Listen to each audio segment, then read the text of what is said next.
Let me now bring on board Vikas Khemani, President and Head of Institutional Equities with Edelweiss Securities. Vikas, morning. Good to have you back on ET Now.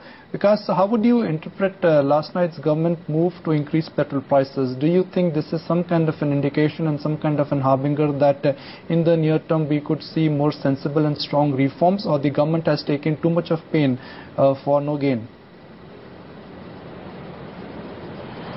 No, I think, Nikunj, this was much awaited move, and I think at least if I were to read it, I think it's a first step which is quite bold, and it's a very welcome move as far as I think government is concerned. I think despite a lot of opposition they could face on this, I think they have gone ahead and done it. So as far as the petrol is concerned, it has taken care of most of the under recoveries adjusted for the even currency fall. But I think the key remains to be seen how they what do they do on the diesel front, and also whether they keep up or carry on the some of the policy measures which are required in larger part of the economy to boost the investment. I think that will be critical. But at least it is first indication that government is ready to take some bold measures. Now the critical thing would be to it remains to be seen that how it sort of gets followed through in time to come. Vikas, what about the other devil, which is the rupee, which breached and sank all the way to that 56.14 mark in yesterday's session? And more importantly, because of this fuel price hike, there is going to be no impact in the fiscal deficit. So do you think we can see further weakness in the currency in the near term as well? See, currency has multiple. I mean, one is obviously the domestic issues. I think the current fact that our current account, the deficit is fairly large, and I think we have not been able to attract capital flows in the recent past, has created this kind of havoc, and also it has got compounded with the European problem. So my sense is that if we get some issue or some of the domestic issues right, or if I think market gets the hint that government is serious about taking some action from a macro perspective, I think it will sort of settle down here, and I'm sure there are some measures which are expected to make sure that currency does not slide from here, because it can have a lot of repercussions on the businesses and the economy by and large.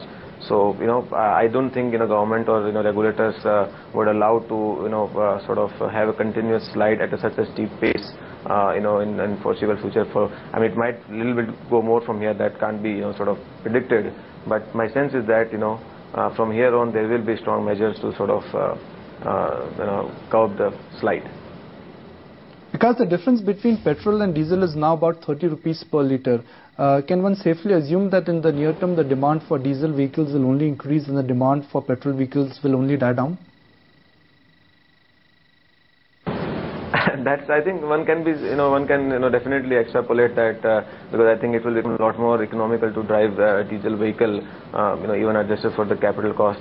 But I think even in my opinion, this differential cannot sustain for long. Government will have to sooner than later even hike the diesel price. I think it is only a question of time, if it's not if. So I think it will happen. May not happen to the same sort of intensity what has happened in the petrol price, but I think diesel will also be in the offing in next couple of months' time. So are you of the view that oil sector reforms are on the way and it's time to revisit OMC stocks, because most of the large cap OMC stocks are still trading below their replacement cost? No, absolutely. I think if the government shows, and I think it's not coming from reforming OMCs or oil and gas sector. Probably I think all these measures are to be taken by the government to mend their fiscal situation, according to me, because I think the fiscal situation is getting worsened by the day, and fuel subsidy is one of the big reasons. So I really don't know whether it is kept in mind, it's being done keeping in mind the deregulation of the oil and gas sector. So I really cannot make a case for a strong sort of re-rating of the whole sector, because I think they are definitely positive in the short term, but we'll have to see how it pans out for long term. So in short term there might be bounce back in sort of short term rises in all these sectors in OMC stocks, but I don't think right now government is coming from the intention that we need to sort of deregulate the oil and gas sector, and hence all the stocks should be re-rated.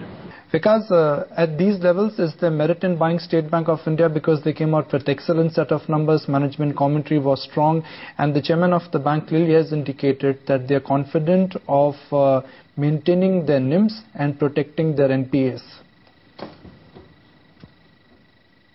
Definitely, I think State Bank of India post-quarter results has poised for a good investor interest in the sector, and I think it has also sort of reignited the interest in the sector. I think because a lot of concern around the asset quality issue have, for time being at least, gone on the back burner. But I think, in my personal opinion, I think still I would like to watch for a quarter or so in terms of how the asset quality deterioration is sort of panning out.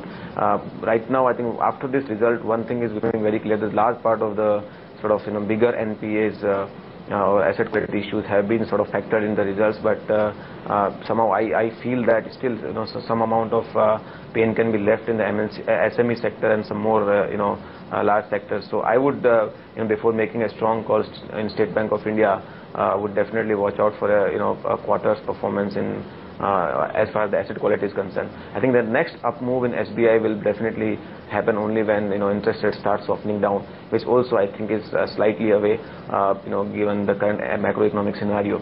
So in my opinion, while you might want to buy a little bit here and there, but I think a strong call on the banking sector per se, especially, and also in State Bank of India, probably sometime down the line would be better placed from a risk reward perspective than at this point in time. Because slightly disheartening to see that despite some government policy initiative, rupee has opened way below 56. Yes, I think I also would have expected to open a little strong, but I think that is probably a lot more I guess difficult to predict how sort of it should move in the intraday basis. But I think I would have definitely expected a slightly stronger opening, but we'll have to see how at least to my knowledge there should be some strong sort of action being taken by the government, either in terms of announcing some millennium there are a couple of options which they can have. They can have either announce some millennium bond kind of scheme which they did earlier, or they can open up the government bond limit to FIs, which can attract some serious 10 to 15 billion kind of flow in the short term. So I think some short term measures should be taken, according to me, in terms of to curb the rupee slide at this point in time, and that is very, very important. If it continues to slide from here on, I think this will have serious implication on the equity markets as well.